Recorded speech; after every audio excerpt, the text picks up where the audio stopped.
Hello everyone, and welcome back for some more Let's Read Fate's Strange Fake. We're on Prologue 7, Visitor, and 4 dots. I'm going to assume the 4 dots mean saber, because there's like no way we're not going to get a saber.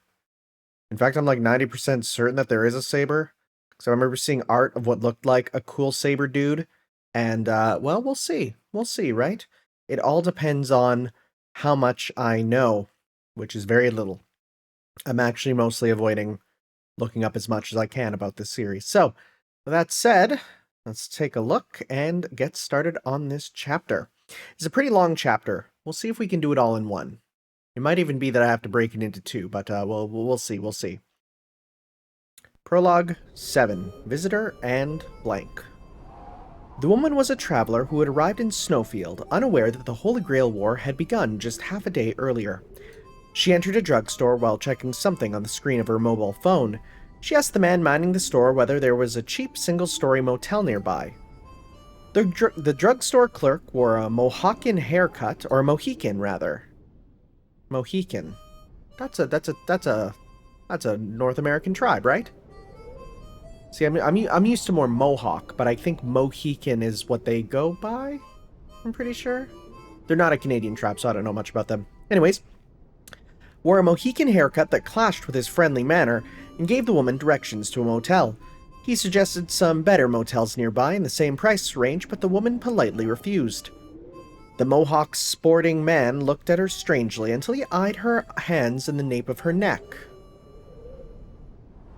What is Japan's obsession with the nape of the neck? Well, I mean, I actually know the answer.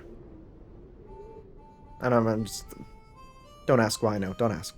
The woman answered with a courteous smile and left the drugstore. She looked at her hands. Identical patterns were inscribed on the woman's left and right hands. She knew what they were. The same mark had been engraved on both her shoulders and her back. Oh. Wait, is she ruler? The young woman was around 20 years of age, yet baby-faced even for a Japanese person, so she probably looked 2 or 3 years younger than her actual age. She wore glasses of a conservative design in an attempt to look more mature, but as if to contradict that, her hair had been dyed a bold blonde color. If she were a punk rocker, the patterns on her arms would certainly be part of that fashion, but when she looked at the patterns, she glowered in irritation. The Mohawk-wearing clerk came out the door and called her from behind. "Hey, miss!" "Huh?" As she turned, the man tossed the woman her phone. "You forgot this." Sorry." As she caught it, the woman realized that it was her own phone. During their brief exchange, she had set it down at the register and forgotten it there. Gripping her phone, the young woman bowed her head. "Thank you so much." "You've dyed your hair, but are you Asian?" "Chinese? No, Cambodian." "I'm from Japan." Hearing that, the man with the mohawk spread his hands amicably. "Japan! You've come from a great place. My cousin went to Japan once. Those vending machines blew his mind." Man, you can't even once bring up Japan without someone bringing up, like, the vending machine panties. It just feels like it's always a thing. Anyways, the woman answered the man's social manner a bit more candidly this time. "That's nice to hear." Oh my god, okay. Hold up. "My dad went to Japan a long time ago too. He brought back some souvenirs from a theme park called Kitschy Land, and we still have them at home. He saw some ninjas too. Are there a lot of those in Japan?" Hold up. Has Kitschy Land ever been named before? Mihoyo? Because while Mihoyo was written at this time, it's not like it's published. Right? Where did Kitschy Land come from then? Unless it comes from here. Whoa. Okay. Whether he was joking or actually asking a question, the excited Mohican was about to say something else when the conversation was deafened by the noise of a helicopter rotor overhead. The helicopter was flying at frightfully low altitude, and it headed away from the city towards the desert. When the noise finally faded, the Mohican man clicked his tongue.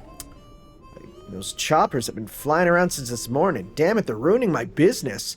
I thought I'd be able to sell earplugs, but I haven't been getting customers in the first place. It was common for American drugstores to combine features of both convenience and general store chains. Even this man with his flashy wardrobe was a trained pharmacist who could provide vaccinations and other such services. However, at a glance at his goods on display would lead one to assume first this was a convenience store. His grumbling caused the woman to raise her eyebrows. Since this morning? What, haven't you been watching the news? It sounds like one of the gas company's oil pipeline... Of course it's an oil pipeline explosion. It's what it always is. It's gas leaks. It's always gas leaks. Sounds like one of the gas company's oil pipelines out in the desert exploded last night. It's a hazard, so they're not letting anyone near the desert. Does that sort of thing happen often? Nah, I've lived here my whole life and never seen anything like it. I had no idea there was something that dangerous beneath the desert this whole time. While listening to the man, the woman squinted at the figure of a helicopter flying away, like it was challenging something, or rather fleeing from it. She mulled this over, unaware that she was being watched. Northern Snowfield. Oh, where are we now? Kilometers away from the skyline of the city's skyscrapers, a certain facility was ensconced, good word, on the threshold between a ravine and a forest. At a glance, it might have seemed like a fortress built to guard the town, but it was not quite tall enough to be so. Several watchtowers dotted the perimeter of the expansive building. A barbed wire fence further highlighted the strict security in place around the facility. It was the Colesman... No, that's Coleman, right? That's the tent company? Okay, no, Colesman. Colesman's Special Corrections Center, one of the many privately owned prisons that could be found across the United States. Private prisons were contracted by the state or federal government and held inmates under private management. They generated revenue by using inmates as labor in manufacturing and other industries. Government-run prisons were far from enough to hold a prison population of over 2 million. Thus, prisons managed as private businesses could be found all over the country, even in Snowfield. To the residents of the city, this was nothing out of the ordinary. On the contrary, most people didn't even know there was a prison. And, of course, those who were aware of the underbelly of the prison's operations could hardly be counted among the normal populace. As for the underbelly, on an underground floor of the prison there was an office the size of a basketball court. Numerous monitors lined the walls of the dimly lit rooms, silently watched by men and women at their workstations. A surveillance room was a perfectly normal fixture to have in a prison, but only a portion of the monitors showed images of the inside of the facility. Instead, the majority of the monitors displayed real-time footage from surveillance cameras throughout the city, ranging from public to the hidden. Some of the footage was clearly from the inside of private hotels' rooms, and no show was made to hide this fact. From this alone, one would conclude that this was a listening post of some intelligence agency, yet there was definitely something odd about the cameras. Many of the cameras seemed to be using the vision of insects or mice, and their fields of view moved and swiveled on their own. One of the airborne points of view passed a mirror-like glass building for a moment, and the reflection was undoubtedly that of a bird. It would have been a little longer, but oh my god. This is hilarious. The whole, conspiracy theory of the birds aren't real, the birds are drones for the government. It's super real in Fate. In Fate, the United States confirms birds aren't real and they are drones for the government. This is amazing. I cannot believe this. So, it would be a little longer before technology was able to create bird-like robots. This was not a mechanical device, but rather a familiar. I like how it's like, don't worry, they're not drones yet. I mean, still the same thing. But the birds are all, the birds all work for the government, regardless. Oh my god. The monitors were showing visual information from both familiars and conventional video cameras. This indiscriminate use of magic and technology was one of the reasons for the Colesman Special Correction Center's existence. In this surveillance room, Faldius, the master of the familiars, was observing the monitors along with other employees. However, his attention turned to one display in particular. While the other monitors cycled between various viewpoints, Faldius stopped the rotation on the display of interest, gazing at it. Expressionless. The young magus was deep in thought. He had thought that a new Magus had entered the city wards, but who was this girl? Manipulating the workstation's controls, he magnified the image. He was viewing surveillance camera in front of a drugstore on the southern outskirts of the city. It wasn't a familiar, but rather a cutting-edge optic made from the latest technology, which could resolve visual details even after several dozen powers of magnification. What had caught Faldius' attention was the mark on the woman's hand. A magical pattern of some kind adorned the woman's hand. She was turning to look at a passing helicopter. Command spells. Faldius pondered this, but didn't come to a conclusion. The anomalous energy signature when the woman entered the ward was unanalyzable even to Faldius, who had studied at the clock tower for many years. If she was a Magus, she was making no attempt to hide her mystic energy. In this part of his enormous underground workshop below the prison, Faldius had subordinates conducting 24-hour surveillance of the city. A large-scale ward to detect intruders was in place around the city, and countless cameras were synchronized for mass surveillance. All these measures were designed to follow the movements of the Magi, but skilled Magi had many techniques to hide themselves. It wasn't even possible to detect their entry. In other words, this woman who failed to conceal her energy output was either a third-rate magus, or perhaps she was trying to provoke her watchers. Faldius wondered which was the case. However, she didn't seem to have noticed the ward, so the probability of the latter was low. Considering this, Faldius was convinced that it was still too early to draw conclusions. It was also the case of Flat Escardos. Faldius remembered how the young Magus had taken a long-distance bus ride to Snowfield without concealing himself at all, before summoning a servant in the middle of a public park.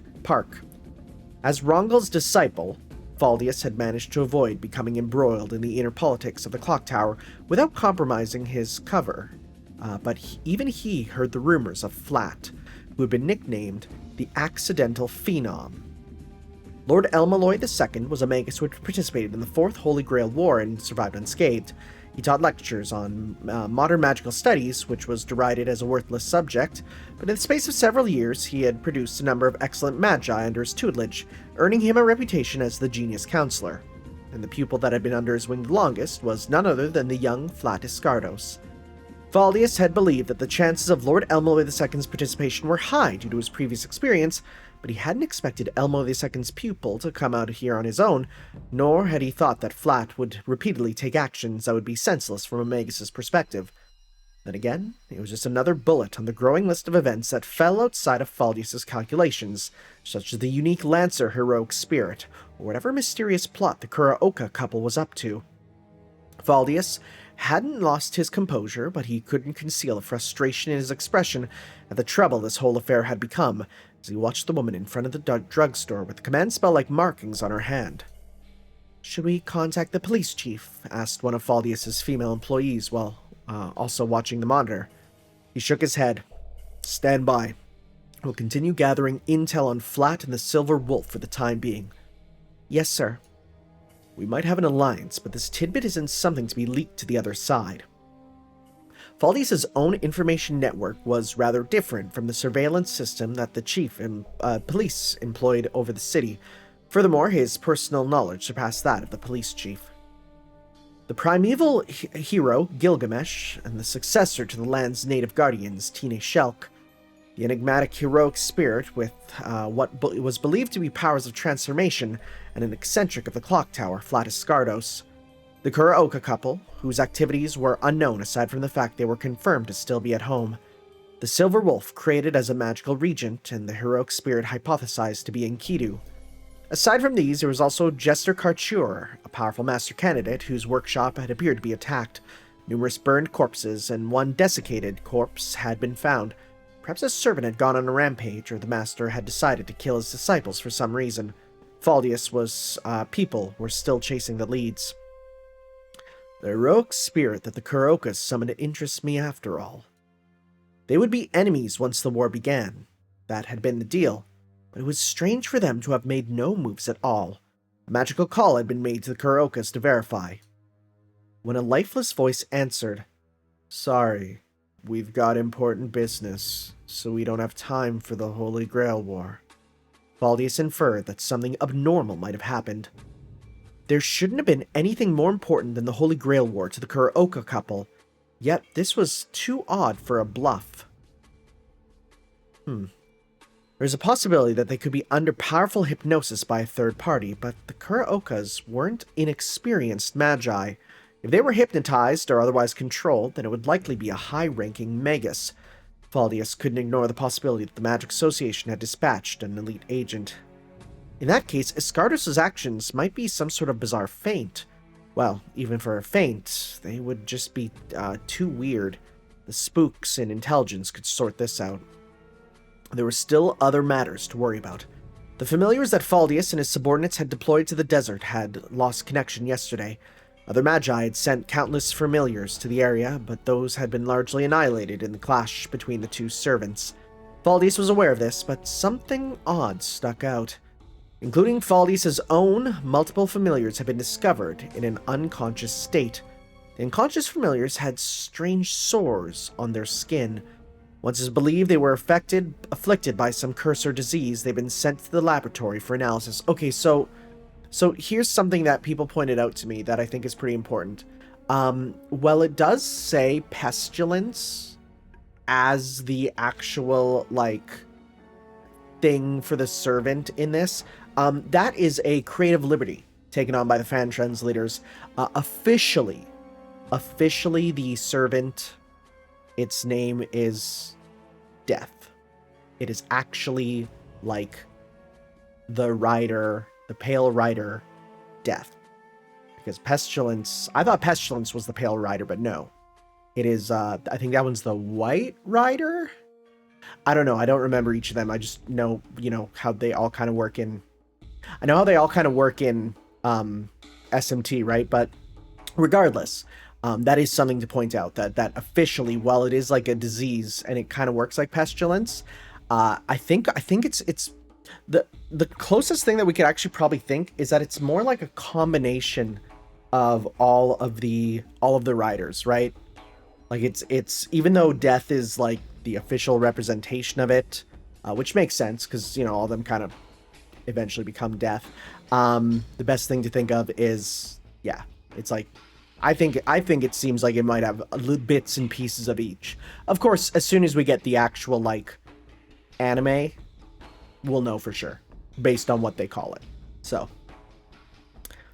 good grief. It'll be hard to wrap this up neatly with this many irregularities. Faldius sighed before quickly resetting his expression. Oh, you mean like this?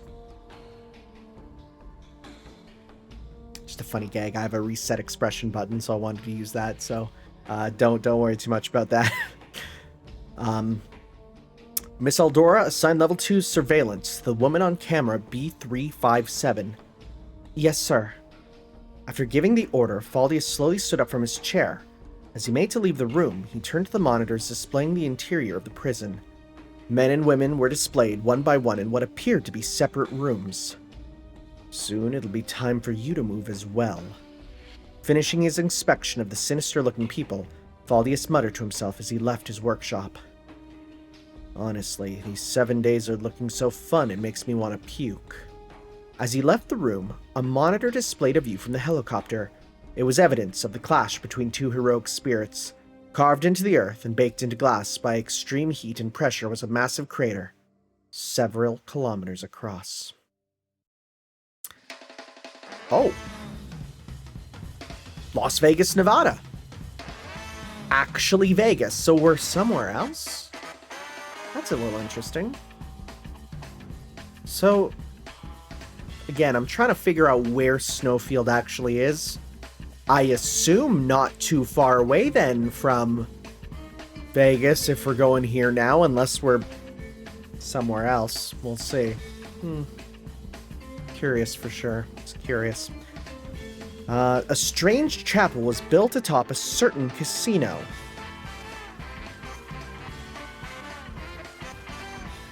I'm not going to say anything just yet. Let's just read. There were countless churches in Las Vegas, but this one was particularly unremarkable, lacking ornamentation such as stained glass windows or even any symbols of the church. Okay, but no, you can get married by Elvis Presley in Las Vegas. This doesn't seem too crazy. People thought it was just a decoration as part of the casino's theme. It was the kind of place where gamblers occasionally came to pray for forgiveness when they were down on their luck, or where the winners might come to give their thanks. I assume there's no need for a background briefing, There was a meagerly furnished lounge above the entrance to the chapel. The room was rather cramped, and a charitable person would possibly consider this the most modest church in Las Vegas. A careworn elderly priest slightly tilted his head away from the altar and began talking as if to himself. Well, how should I put it? The only clergy in Snowfield right now are inexperienced. I wouldn't expect them to be able to do anything about something like a Holy Grail war. In addition to its veneer as a religious organization, the Holy Church was the largest institution in the world. Based in Western Europe, it boasted a system that spanned the globe. The Church's mission was the governance of all miracles and magics in the world, and it stood in direct opposition to the Magic Association, which concealed miracles from the world. However, this relationship was somewhat different when it came to the Holy Grail War. If Holy Grail was the genuine article, then it would be a treasure of mankind to be managed by the Church. They also had a duty to make sure that this miraculous ritual was not abused to bedevil the public. Initially, the Church had only quietly monitored the conflict, but after the indiscriminate slaughter that tainted the Second Holy Grail War, which we don't know much about that one, do we? We know about the Fourth and the Fifth, right? We don't know much about the others. Anyways, it entered the war in an unofficial capacity as its administrator. If the anomalous tides of magical energy observed last night had been the product of heroic spirits, then this affair fell under the jurisdiction of the Church. The Great Fire of Fuyuki, the destruction of the high-rise hotel, the summoning of a sea monster, and the loss of military jets had all occurred during the Fourth Holy Grail War. That's like nostalgic for me now. The Church's mission was all the more important now that the potential for even greater catastrophes was present in this war. If the recent energy spike had occurred on the outskirts of the city, then Snowfield would have been wiped from the face of the earth. Currently, the existence of the desert crater was being covered up.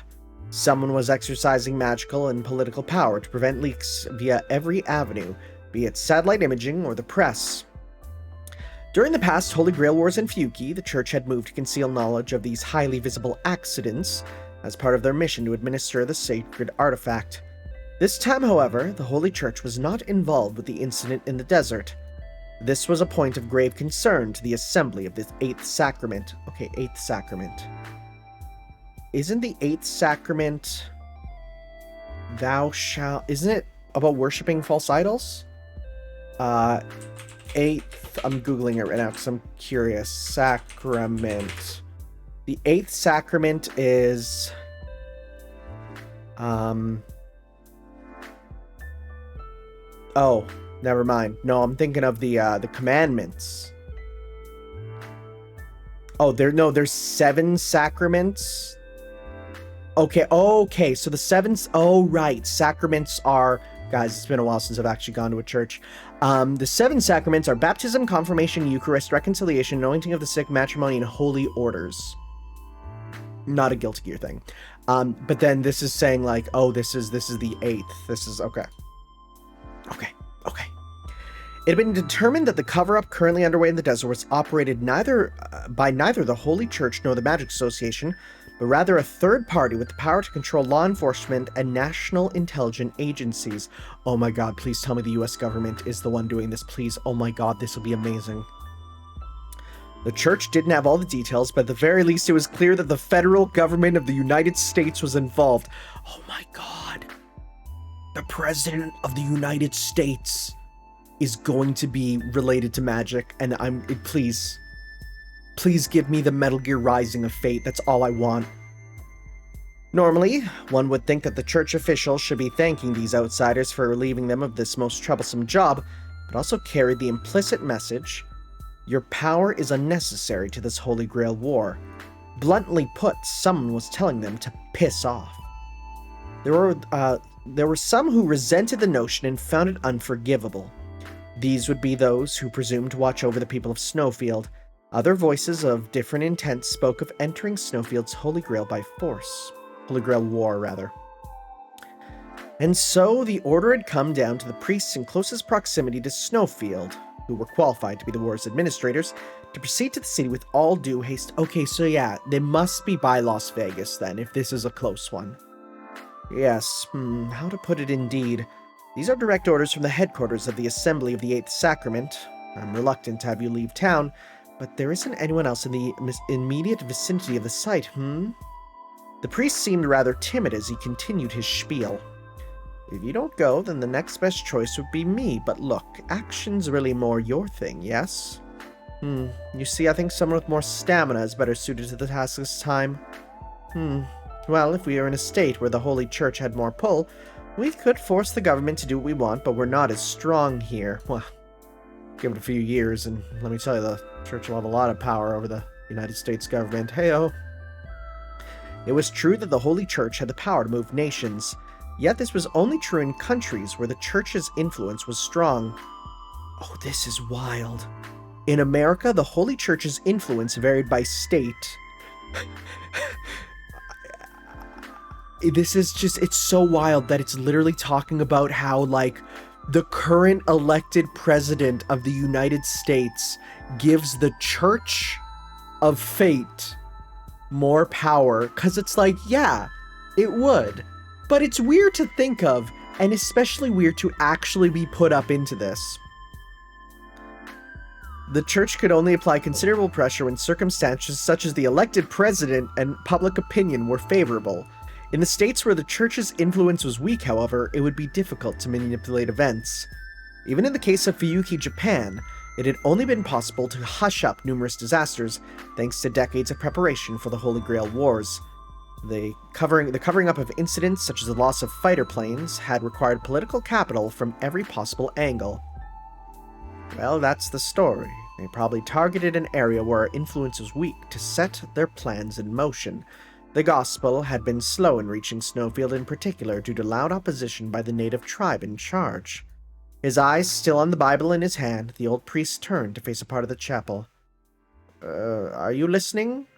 Hansa? Okay, that's a new name. A different priest, sitting at the end of one of the pews, replied without taking his eyes off his cell phone. Oh, that's weird to think about. Relax, Father. I didn't hear a single word. You shouldn't ignore people, Begging your pardon, government affairs are irrelevant to me. Father, all you need to relay to me is the will of the Lord. A single sentence will suffice, such as annihilate the enemy. The second priest was pressing buttons on his phone at an abnormal speed. At this time, it's probably like a BlackBerry too, which is buck wild. He seemed to be composing a document of some kind. No, your job is to be an administrator this time, not an executor. Well, depending on how things go, your other skills might be called for anyway. The elder priest sighed at his colleague. Hey, Hansa, maybe you should put down your phone when people are talking to you, yes? And you, Father, should look at people when they speak to you. With that, the priest named Hansa looked away from his phone and at a priest who was reading scripture. The old man let out an even bigger sigh and glanced at Hansa. Also, in front of other people, you need to talk and act more like a priest, yes? I understand, Father. I will change into civilian clothing when I go to the casino in the other city. I'd prefer it if you didn't visit casinos in the first place, yes? Hansa raised his hands and slowly stood up, ignoring the old priest. He appeared to be in his mid-30s and cut a striking figure with a flashy eye patch covering his right eye. Hansa was a man of Spanish descent. Oh, this dude's frickin' cool. You're telling me this dude is Ramon from KOF? Was a man of Spanish descent with a look of fearless determination in his eyes that gave him the air of a passionate film actor. My man is literally Ramon. This is amazing. I'm not going to give him an accent. That would be too much. I wouldn't do that, but imagine that he has it. Now let us be off, quartet. It's been a long time since we've had work. 4 young nuns emerged from the shadows, silently falling in line behind Hansa. The old priest watched them go, when something soundlessly shot forth from his right hand. Perhaps by some special technique, a metallic plate hurled from the priest's hand with the speed of a bullet. Until several decades ago, the blue coin had been used as a high-value chip in the casino below the church. In the next instant, Hansa's arm twisted at an impossible angle, caught the coin, and soundlessly returned to throw as swiftly as it had come on. When the old priest effortlessly caught the coin, it crumbled in his hand. He looked and saw that the metal coin had fallen apart into 16 equal portions like a pizza. "Ah, sorry. I thought your skills had rusted since you were so glued to your phone, Hansa turned slowly to face the old priest, who shrugged. Then, with a guileless smile on his face, the priest sarcastically murmured, "You could use some action yourself, father." Oh, now we're in London. Somewhere in London. The clock tower. The clock tower had been stirred into a frenzy, just like the rivals in the Holy Church. There was, of course, a time difference between London and Snowfield. At the time the students of the clock tower might have been beginning their morning lectures, the opening shots of the Holy Grail War were fired in the desert of Snowfield. The Magi of the clock tower either detected the energies given off by the clash, or heard reports from Magi in the vicinity of the clash. Before noon, talk of the war had spread throughout the clock tower. Among the uneasy Magi were two men hastily walking towards the lecture hall for modern magical studies. I still can't believe Faldius was a spy. It's truth, he's been ruled out as a double agent. Walking in front of the young magus was a huge, eerie humanoid figure not unlike a scarecrow. Its body was wrapped in bandages and burlap, and a hooded coat further concealed its visage. Who is this? The large figure was not a human. Oh, well, here we go. It was not a human, but rather a makeshift puppet controlled by Rongel, whose doppelganger puppet had been turned into Swiss cheese several days prior. But Master, can't you do something about this puppet? Everyone is staring. It also shames me to use the slipshod disgrace of a doll. It's possible that Faldius may have sabotaged the other dolls. Still, nothing ventured. The doll's construction was crude, but its sensors appeared to be functioning properly. It focused on the pupil in tow and asked, "Are you nervous?" "Yes, this is my first time meeting a lord after all." Lord. The 12 departments of the clock tower were each governed by a department head with this title. The youth's anxiety at meeting someone of such great stature was clear on his face, and he asked another question. What sort of person is he? Lord Elmaloy II. A gamer who likes buff men. 10 years ago, even I didn't think he was anyone special. It was assumed that he was a mere puppet the Elmaloy family had at their convenience, forced into the unenviable position of heading the hodgepodge of subjects known as modern magical studies. But soon we learned we were terribly wrong. Rongel continued his brisk pace, calmly spinning his tail. Werner Sismund, the heir to butterfly magic. Haven't heard of that. Roland Perginski. Nope. Org Lamb. That sounds familiar. The sisters, Radia Pentel and Nazika Pentel. Fezgram Vul Senburn. What do all of these names have in common? Aren't they all Magi who've been promoted to the ranks Brand and Pride in the last few years? The rise of so many young Magi has caused quite a stir. We're excited about it too. Are these just the names of the students from... I don't know. The Magi of the Association were assigned titles befitting their rank, and the titles below Grand, such as Brand and Pride, were granted to Magi of far greater caliber than their mundane colleagues. Rongel did not correct the students, student adding, "They share one other quality." The student cocked his head bemused. "All were disciples of Professor Elmaloy." Elmaloy himself is but a low-ranking magus, however, his true worth lies elsewhere. His outward look is uncharacteristically broad for a mage, and he has the ability to seize upon and bring out one's deepest talents. He may well be the greatest instructor in the clock tower, and he doesn't even crush his pupils like Zelrich does.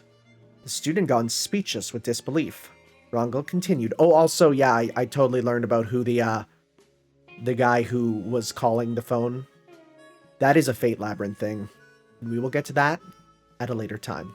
Along with the Fate prototype stuff. We'll get to that. This is true even of his current students. All of his graduates have achieved the rank of Pride or greater within a decade, without exception. Without exception? There is talk that numerous people may soon obtain the grand title, of which there have been few even throughout the clock tower's entire history. Perhaps it is a blessing that the man doesn't take many students, but if he were to call upon his formal disciples one day, it could rock the history of the clock tower. Incredible. The student had heard that El Malloy was a popular instructor who had earned many nicknames, but this was the first time he had heard why the professor was highly evaluated. He was overcome by respect and awe. What is his standing within the clock tower? If Lord Belfban represents the stubborn old guard, then I might place El Malloy in the flexible reformist camp. Well, he's the type to respect one's merits, regardless of tradition or novelty.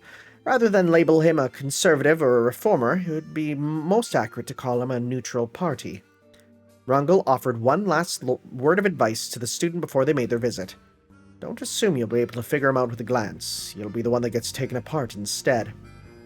When the door to the lecture halls opened, Lord Elmo II was preparing to give his afternoon lecture.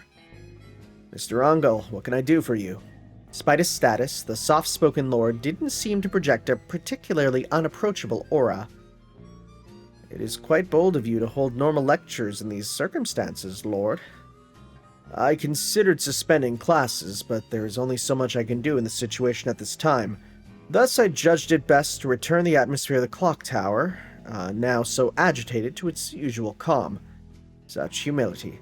Given that this is a Holy Grail war, I'm sure you above all else can predict its course. Rungel's disciple cocked his head, not understanding what his mentor was referring to. Elmo II was silent for a moment, and then sighed quietly. If I had the skill to divine a conclusion based on my feelings alone, that would be optimal, but my inexperience leaves me no other choice than to cautiously observe the situation. Rungel pressed past the Lord's self-deprecation. It is that very prudent counsel I seek. What do you believe to be the goals of the mastermind behind this war? Even if at this stage all I can offer is mostly half-baked speculation, by all means. Elmo II frowned deeply in silent thought for several seconds before speaking again. From my point of view, there are 3 or 4 parties involved, each with different objectives. At minimum, one party that is suppressing information, another party that seeks to broadcast information has exposed themselves, though it seems certain that these 2 powers are cooperating in spite of their different intentions. There are indeed many mysteries about their actions. I think we can assume that, for all the organizations involved, their objective isn't the manifestation of the Holy Grail. Perhaps they aim to stabilize and mass-produce the Holy Grail war system rather than the Grail itself. The things they have done to provoke us, and the enticement of many magi to the city, may be part of their plans to analyze the Holy Grail war. Rungel shook his head at Elmaloy II's hypothesis. Unbelievable. That an outsider would try to analyze a miracle such as the third sorcery is just... Furthermore, you'd imply that they would attempt such a farce despite already holding authority over the system.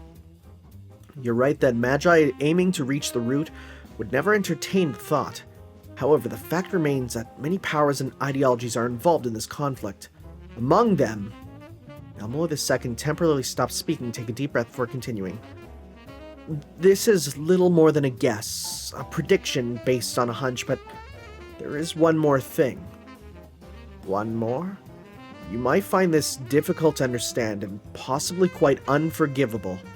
His brow was creased in a wrinkled frown, yet he continued calmly. There are those who seek to degrade the Holy Grail War into a game or spectacle. See, that's hilarious, because, the Grail Wars are now, whatever. You go play Grand Order, it's whatever, there's so many of them. Who cares? It's, super doesn't matter. That's unthinkable. Whatever for? I don't understand the reasons, but it is no laughing matter. Elmo II closed his eyes and recalled the Holy Grail War that he knew. Among the masters and heroic spirits that fought in the past, there were those who treated the Holy Grail War itself as an amusement. At least they were serious about it. They bet their lives and seized the moment. But this time, I feel that there are people with a commanding view of the Holy Grail War who intend to make a disgrace of the ritual. It's nothing but an insult directed at them. This means that I must... Elmoy suddenly stopped, realizing that his fists were tightly clenched. He clicked his tongue at his own display of emotion and lowered his eyes. Pardon me, I got a tad emotional. Not at all, Lord. This has been very illuminating. From here, once more playing pieces are assembled, the whole picture should become clear. If I take any action, it'll be after that." Then he muttered another self-deriding remark. Not that I can guarantee I'll be of any use once they've made their move. After soliciting several more theories from Elmloy II, Rongel exchanged farewells and spoke praisingly. "I'm impressed, Lord, that you dispatched your own student." Oh boy. He didn't know, here we go. "And you dispatched your own student to the site so quickly." My student. Something was terribly out of place. "Yes, the personnel we deployed to Snowfield yesterday reported seeing one of your students some time ago." "What do you mean? I don't remember sending any." Once Elmloy II thought for a bit, it suddenly hit him. Today, one student had been absent from his lecture. While class had been suspended the past several days, he hadn't seen the student even once. No. Elmloy fished out his mobile phone and dialed a number. "The number you have dialed has not been recognized. Please check and try again." When he heard the message, the pit in his stomach sank even deeper. He called a different number. "Yeah, it's me." Oh, wait. Yeah, I thought it was gonna be his. I thought it was gonna be his answering machine. It's like, "Yeah, it's me. I've left for another country." No, yeah, it's me. "I need you to look into something right away. A student's entry and exit records. Check whether Flat Escardos has left the country." It sounded like someone in charge of student administration was on the line. About 30 seconds passed before the clerk on the phone replied.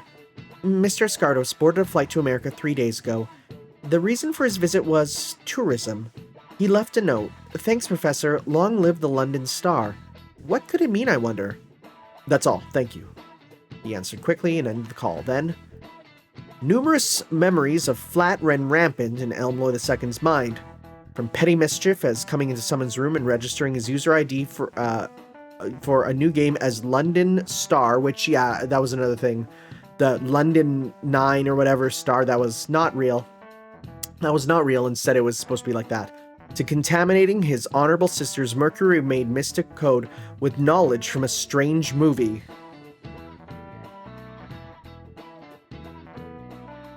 Are you telling me Flat was the one who made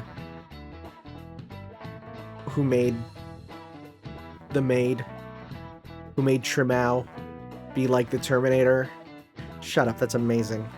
To sneaking aboard a casino ship owned by a vampire king and inciting a riot. Hey, we know who that is. Memories of Flat's incessant troublemaking replayed over and over. When we went to the casino in Vegas, I was thinking it was related to that. Wrenching his cheeks in anguish, Elmloy II cursed the entire world. Heck me! Heck me! You know what, though? He gets this one. I'm not going to say it. Rongel's student heard Elmloy say something, but he didn't understand it. He certainly heard some words, but dismissed the notion that such crude slang could come from the mouth of the esteemed character with whom they had been having a rational discussion. See, the funny thing is, if you think your teachers don't swear, you're wrong. They probably swear more than you. I don't, just because I don't want to get demonetized. Did something happen? But it was too late. Blood rushed to Elmloy's head, and he collapsed in a heap on the lecture platform. Lord! The young magus was shaken by the sight. But from the side of the room, one of the students spoken up. She was a young woman, about perhaps 20 years old. The master is always like this when it comes to Mr. Escardos. Oh, is this the master? Is this Gray? I wonder. Huh? I see. I'll see him to the infirmary. Excuse us. With that, the woman politely nodded at Rongel and his student before hoisting her lord and mentor over her shoulder. They watched the bizarre sight leave without knowing how to react. Rongel spoke to his student. How should I put this? He's unprecedented in any number of ways, but he seems terribly busy.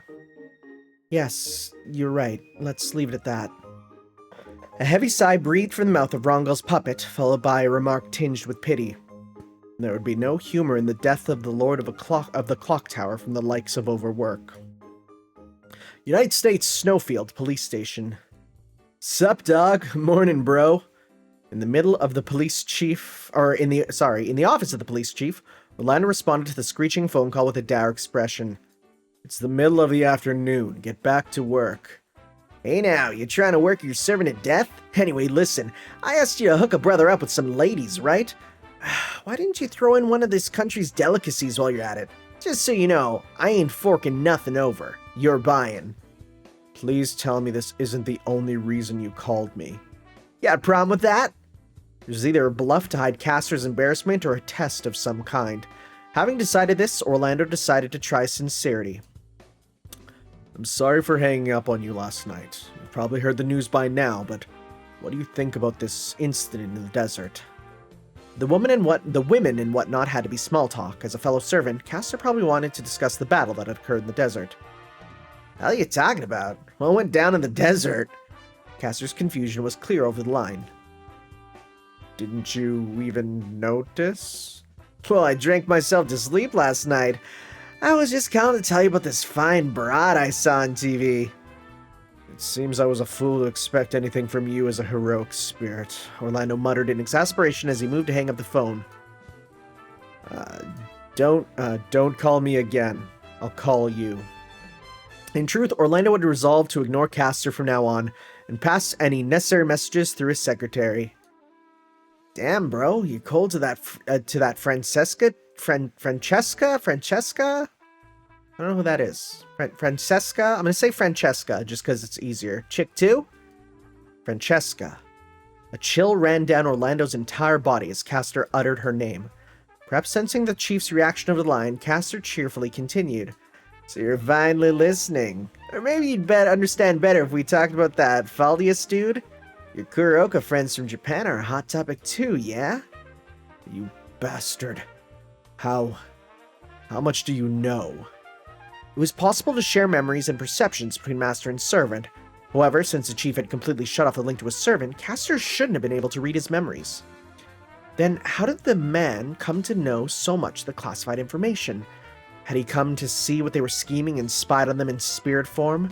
That troublesome hag couldn't possibly have sought a meeting with him, could she? Orlando was plagued by such doubts, but Castor's answer turned out to be simpler than that. These days, anything is possible with the internet and telephone. Aren't you underestimating modern technology? Do you really think I wouldn't know how to type on a keyboard? Impossible. There's no way that information would be on the internet. Never mind that. I have my ways. Bro, you don't know everything about my noble phantasms, right? We both keep our secrets. I thought I'd have some fun, so I showed my hand a bit. Just a bit. Castor put the nail in the coffin while Orlando fumed in silence. Alright. I just remember that Fuyuki place in Japan, yeah? The flow of its ley lines is supposed to be about as good as the ones around here.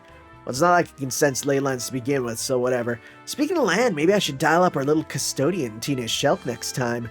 You might be one of the magi that cooked up this party. But did you know that your organization is riddled with their spies? My bad, I'm rambling.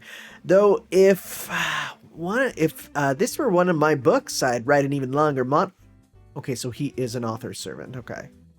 This were one of my books, I'd write an even longer monologue. Witty banter is essential after all, bro. I swear to God, if this is Castor... Oh, frick, what's his name? The guy who wrote, Huck Finn. If this is what's his name? I never read his stories because, why would I? I'm not American. Mark Twain. If this is frickin' Castor Mark Twain, this will be amazing. Orlando roared into the receiver at Castor, who was surely wearing a shit-eating grin. You shut your mouth right this instant. Who do you think? As he said that, Castor cut in. You worried about wiretaps? Someone might be listening in magically or electronically. No matter how secure your own phones are, you can't deny that they might try something on my end or any of the circuits in between. It'd be a real pain in the ass if I kept shooting my mouth off, huh?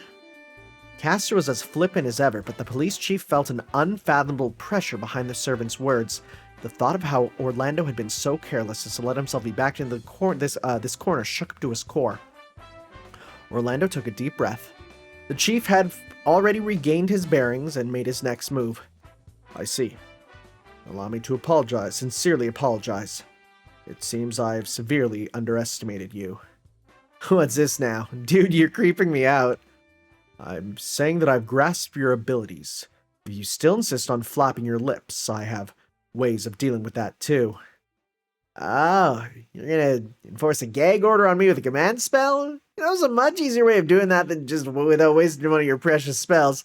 I mean, if you were a sexy lady, a kiss would do just fine. Enough chit-chat. What do you want?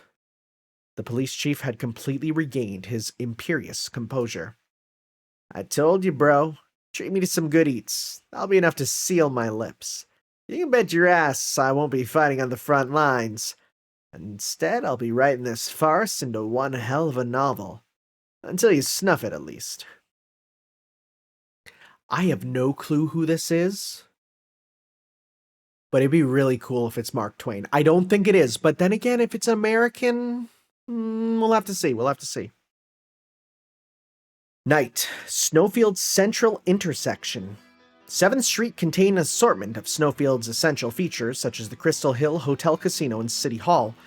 On a corner of the expansive intersection stood a woman who drew the gazes of passerbys. She was a woman of 20 years, give or take, and was marked by flowing white hair, fair skin, and blazing red irises. Okay, yeah, that sounds like homunculus. The woman certainly attracted the attention of the general public. This was the Holy Grail War, and many magi had gathered in Snowfield. Their attention was drawn to her for different reasons altogether. Oh yeah, people saying homunculus. One magus, watching from afar, whispered to his comrade, "Look, that's a homunculus, isn't it?" "Oh my god, wait! Is this actually an Einsburn? I didn't even think about that." Yes, such refinement could only mean it's one of the Einsburn models. I knew they'd come. The Einsburns wouldn't take the theft of the Holy Grail system lying down. But she sure is exposed. Is it some kind of decoy? The quiet conversation was tinged with caution and doubt, yet similar words could be heard all over town. Did she know she was being intensely watched? The white woman was spotted. She quietly turned her gaze to the heavens and glared at the world that surrounded her. Those crimson eyes seethed with bottomless rage as if to deny the entire world. So it is an Einsburn homunculus. That could be many. That could even just be a new one. This could be Iris Vunk. Who knows? Somewhere, one person in particular was spying on the woman from afar. When she saw the vision of the white woman, please, we can't just keep calling it. When she saw the vision of the white woman in her crystal ball, the observer's face lit up with joy. Ah, she's here. Our last honored guest has finally arrived. Hup! In some dark space, the young girl clad in gothic Lolita outfit, Francesca, okay, so that's who she is, twirled her parasol while giggling in ecstasy. I wonder what puns she brought with her. I can't help but look forward to them. It would have been funny if she swallowed her pride and brought a Tosaka descendant with her, but I guess that's a long shot. The girl nonchalantly shook her head at her own words, continued to pace around the dark room.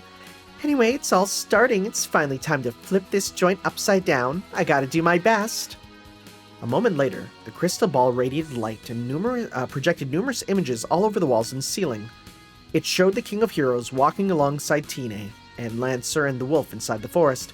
There was even an image of Francesca's supposed ally, the police chief, in his office. Countless images flashed into existence and disappeared into others. Francesca's gaze passed over each of the heroic spirits in the images, and turned to an image without anyone in it. It appeared to be an opera house somewhere, though no production were playing. It merely showed an empty stage and rows of seats.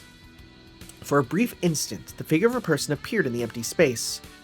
Francesca peered once more at all of the displayed heroic spirits, then murmured sweetly to herself. It was a whisper filled with love for the world itself. Now, it's time to drive out all the fakes. On that day, on the edge of an instant, Snowfield's destiny became ephemeral. The Holy Grail. The genuine article will have required the souls of 7 heroic spirits, yet a partially powered imitation grail had been prepared with only 6 pieces assembled. There was no doubt that those masterminding such a grand scheme were aware of this. The false Holy Grail War was likely a preliminary arrangement, and the system was the rock upon which the true Holy Grail War would be conducted. Alternatively, there was a chance that the real event would be held elsewhere, and Snowfield was merely a red herring to distract the association and the church. Many among the Magic Association thought this way. Of course, it was even also possible that the real Grail would properly summon 7 servants, and this situation with 6 servants was Faldius's bluff. But what would be the point of such a feint? While so many Magi were puzzled, the masterminds silently progressed their plans. The true Holy Grail War would be called forth, using the false war as a sacrifice. All preparations were in place. The only task left was to pull the trigger that would turn the entire system on its head. In other words, the final servant of this false Holy Grail War would serve as the first heroic spirit of the true war. Are we going to get just a bunch more servants thrown in? Are we just going to get, like, surprise, actually there's, like, now 7 more? That'd be kind of sick, actually. The calling forth of Saber would set it all into motion. Nothing other than the summoning the heroic spirit, possessing qualities both spurious and genuine, would serve as a mediator between the two wars. Okay, this is really exciting. I thought this would be it. Certainly, everything had been moving according to plan. The trigger had been pulled beautifully. That is, until the heroic spirit Saber was summoned. So there it is, that's a saber. The first day, night, Snowfield, the Opera House.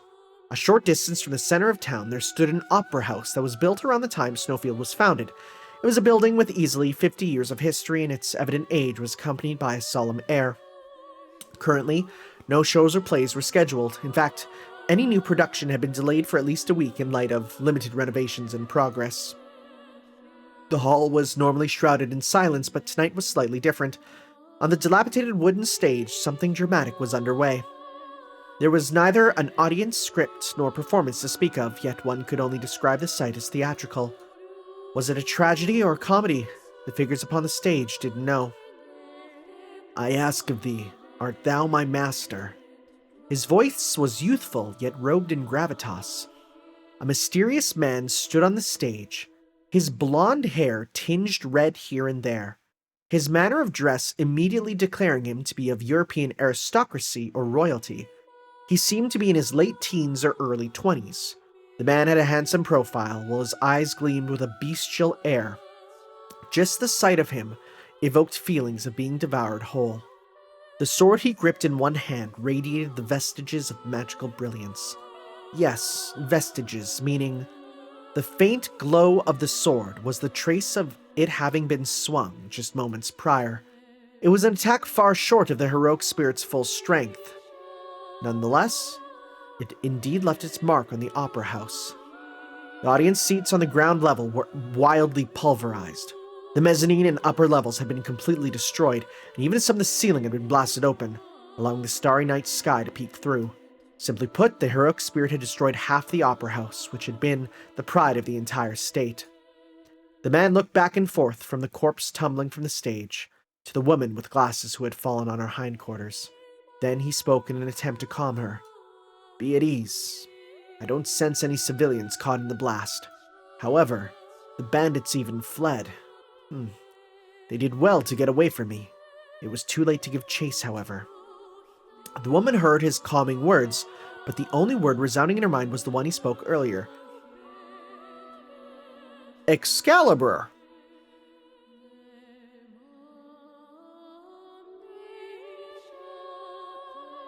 That doesn't sound right.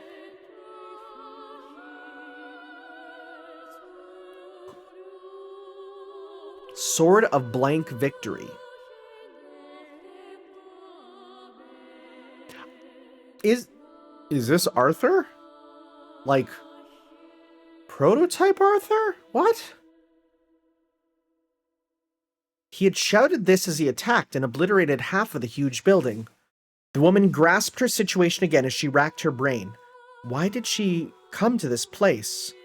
Now that the pest has been crushed, allow me to repeat myself. Again, the man spoke to the dumbfounded woman who was cursing her entire existence. He asked the same question again in a slightly more familiar tone. Shall I call you my master? As you can see, I'm of the Saber class. If you accept, let us quickly form a contract and get this over. No. Oh. That looks like a picture on the next page. Okay, yeah, no, you are definitely not. You're not Arthur. In fact, it's not even showing the whole picture because of how I have it on here. Let me just go up. Yeah, you are definitely not Arthur. Whoa, that's too much. Get your lips away from me, buddy. As for the girl, she looks like Himeno. I swear to God, if this is all about Himeno as the main character, it's gonna be freaking amazing. I doubt it, though. An instant reply. Absolutely not. What? His eyes wide as the woman slowly stood up. The wails of sirens gradually approached from afar. It was a sound of ambulances and police cars. Having seen the destruction of the opera house, the locals were probably in a panic. An uncanny light emanated from the symbols on the woman's wrists, peeking out of her shirt sleeves. It seemed to be resonating with the man standing before her. Still, the woman paid no mind to the glow of her symbols and the clamor of approaching sirens and shouts. She just glanced furiously at the man. I won't let you lot get your way any longer. Then, forcing her trembling voice down her throat, she spoke clearly. Stay out of my way. It was the first meeting between a woman with dyed hair and glasses, Ayaka Sajo, and the mysterious knightly swordsman. Okay, Ayaka is definitely a Fate prototype name, right? I'm gonna, once again, Ayaka Fate. Let's see here. Ayaka, yes, Fate prototype. Okay, so we got the main character of Fate prototype, which again, I haven't looked into much. That'll come eventually. Oh well, we'll get back to that later. Again, it's not... I know there's the novel and I know there's the other stuff, but at the same time, the actual thing is like, whatever, don't worry about it, we'll read. Okay, well that makes sense. The mysterious knightly swordsman had happened in a half-destroyed building. Each confirmed the existence of the other, during the worst of times next to an unknown corpse. From that moment, the curtain rose on a Holy Grail war, false yet true. Oops, zoom in. Zoom in, please. In the end, was the saber fake or real? Nobody knew. Not the scheming masterminds, and not the magi involved, nor the servants of incomparable power, beginning with the King of Heroes. In other words, none could form a conclusion, not even the will of the Holy Grail that had manifested the heroic spirit there. Why had Ayaka, a mere visitor to Snowfield, encountered the heroic spirit who called himself Saber? It may have been a quirk of fate, formed not today or yesterday, but years in the making. To answer this question, we must first speak of a ghost story in the city of Fuyuki, Japan. It was known as the Little Red Riding Hood of Semina Apartments, and was well on its way to becoming one of Fuyuki's urban legends. You see, in this tale she... Next episode, Fake 02. Oh, are we done? Oh shoot, I didn't even think that, I thought that there'd be like more. Because it said 80 something, I didn't even think there'd be some of this. Okay. Archer, Tina Shuck, we know most of this.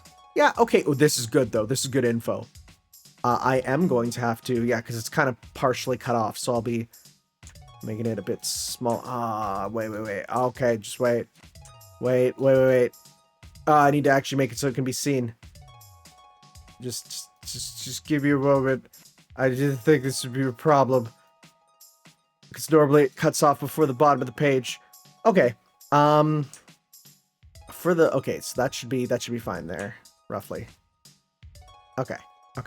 So, I mean, for the most part, for Gil, there's nothing new here for us, really. It's still not a right size. Let me go, like... Great. I'm gonna have to rework this for next time.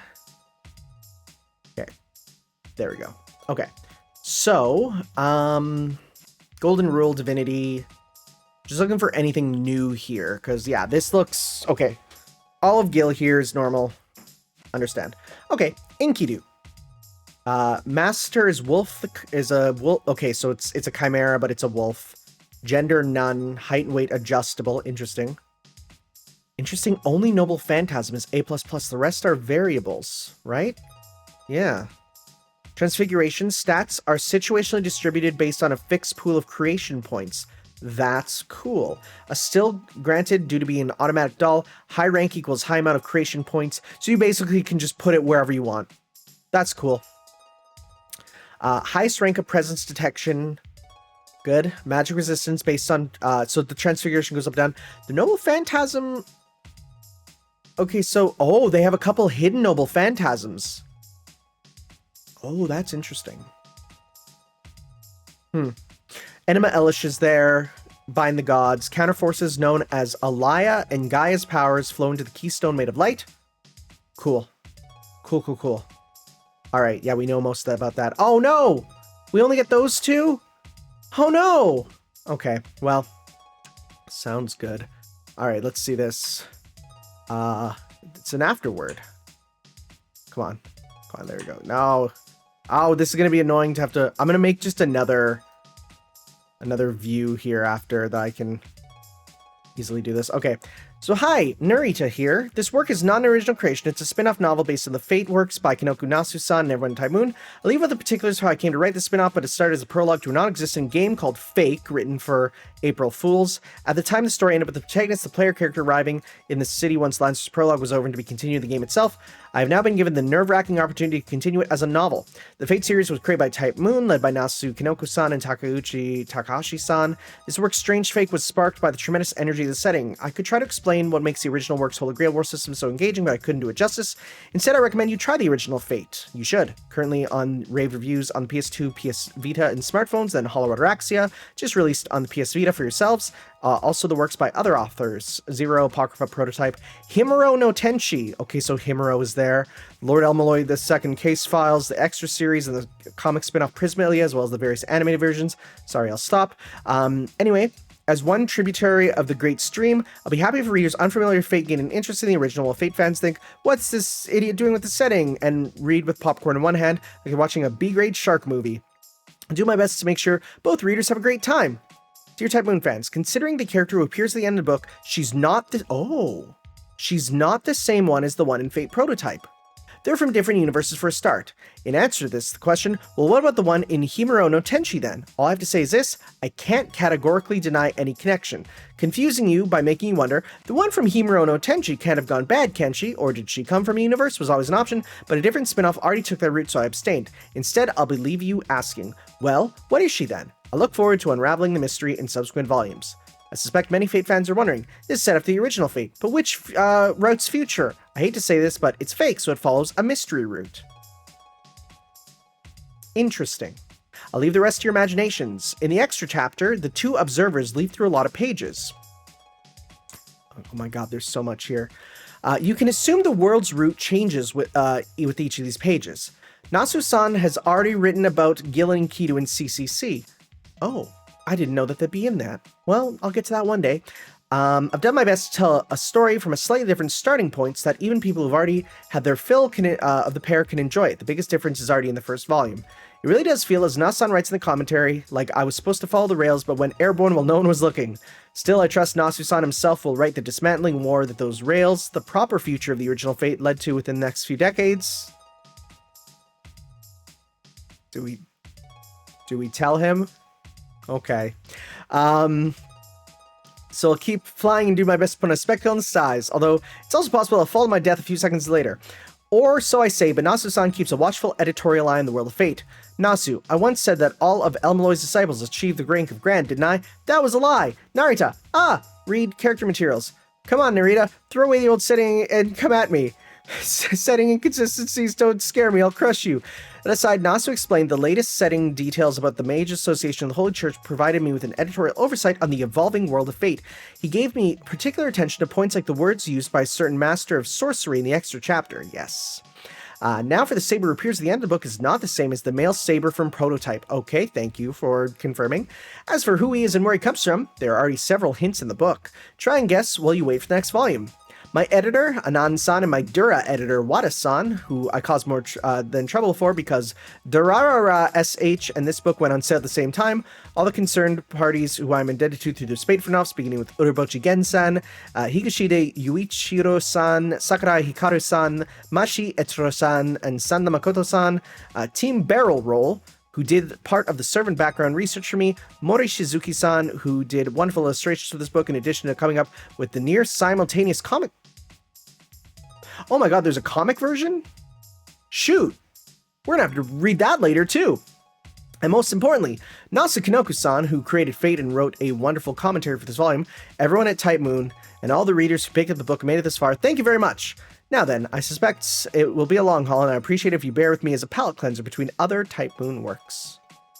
November 2014, while wondering if the Koha Ace heroic spirits are canon. They are! They're now in grand order. Narita Ryogo. Oh my god, we got Nasu's things too.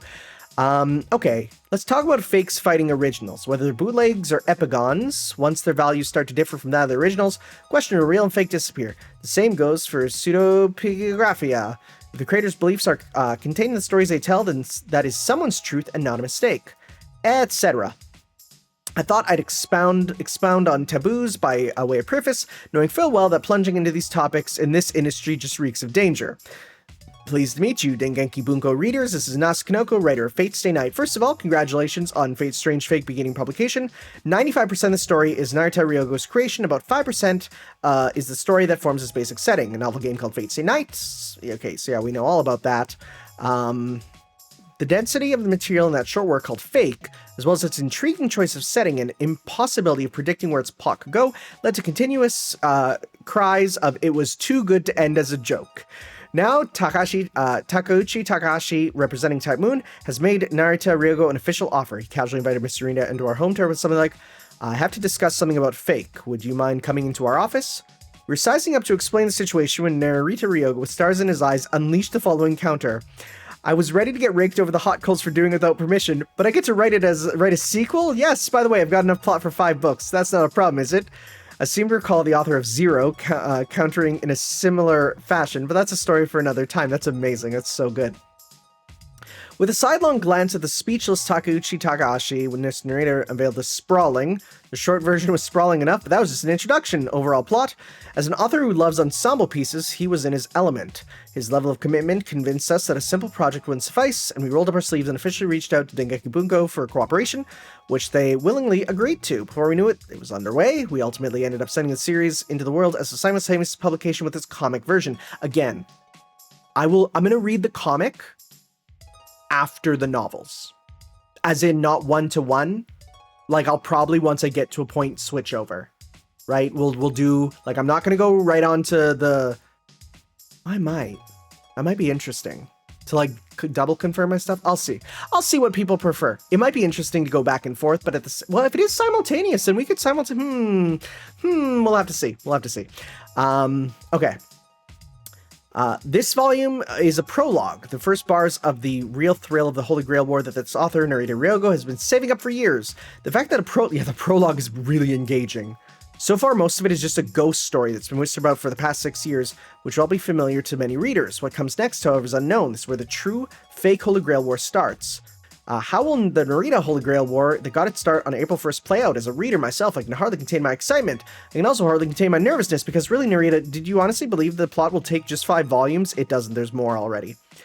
The basic rules of Fate. Yeah, okay, so this is... we don't need to read this word by word.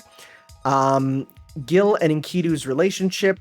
The end they came to in myth is the same in both Stay Night and Fate, but the process is different. Interesting.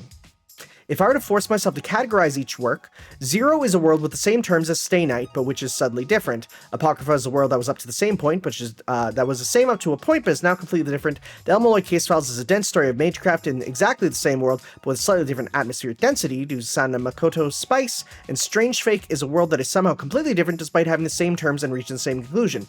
As for why it is that way, half of that is up to the theme of fake is falsehood, so it's better to put the differences with Stay Night up front. Okay. I'm just looking here. I'm going pretty quickly. So fake doesn't follow the rules that Stay Nights lay down. Instead, it'll be a parallel fake that uses the rails to get airborne. Hope that users familiar with Type Moon will enjoy modest resemblance over strict conformity. Making Gil and Enkidu, Jean, and Blank match previous works would detract from the greatness of fake and Narita. Okay, interesting. So that is Jean.